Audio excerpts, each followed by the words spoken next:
नमस्कार दोस्तों, आप देख रहे हैं डेली पॉजिटिव न्यूज और आज हम बात करेंगे भारत के लिए एक बहुत ही अच्छी और सकारात्मक खबर की। भारत और न्यूजीलैंड के बीच मुक्त व्यापार समझौता यानी FTA की बातचीत पूरी हो गई है। इस समझौते की घोषणा दोनों देशों के प्रधानमंत्रियों ने फोन पर बातचीत के बाद की।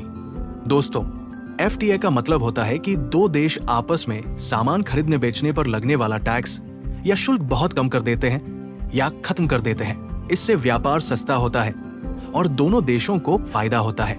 इस समझौते से सबसे बड़ा फायदा भारत के किसानों, युवाओं, MSME यानी छोटे व्यापारियों और मैन्युफैक्चरिंग सेक्टर को मिलेगा। अब भारत अपने लगभग 100% उत्पाद न्यूजीलैंड को बिना किसी शुल्क के निर्यात कर सकेगा।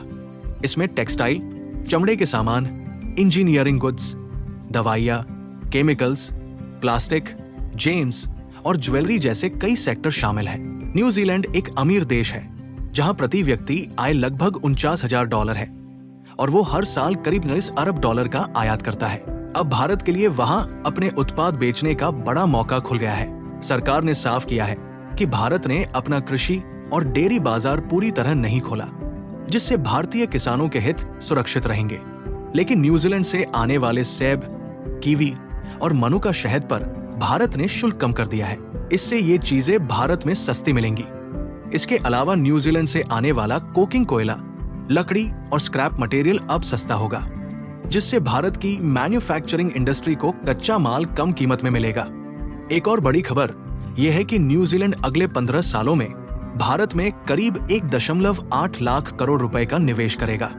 इससे रोजगार के नए अवसर पैदा होंगे। न्यूजीलैंड में कुशल श्रमिकों की कमी है, इसलिए अब भारतीय युवाओं, प्रोफेशनल्स और छात्रों के लिए दरवाजे खुल गए हैं। IT, हेल्थ, टूरिज्म समेत 118 सर्विस सेक्टर पर अब कोई शुल्क नहीं लगेगा। न्यूजीलैंड में पढ़ने जाने वाले भारतीय छात्रों को अब हफ्ते में 20 घंटे काम करने की अनुमति भी मिलेगी। केंद्रीय वाणिज्य मंत्री पीयूष गोयल ने कहा कि ये एक समग्र और ऐतिहासिक समझौता है जो सिर्फ 9 महीनों में पूरा किया गया और इससे भारत के युवाओं और कारोबार को नई दिशा मिलेगी।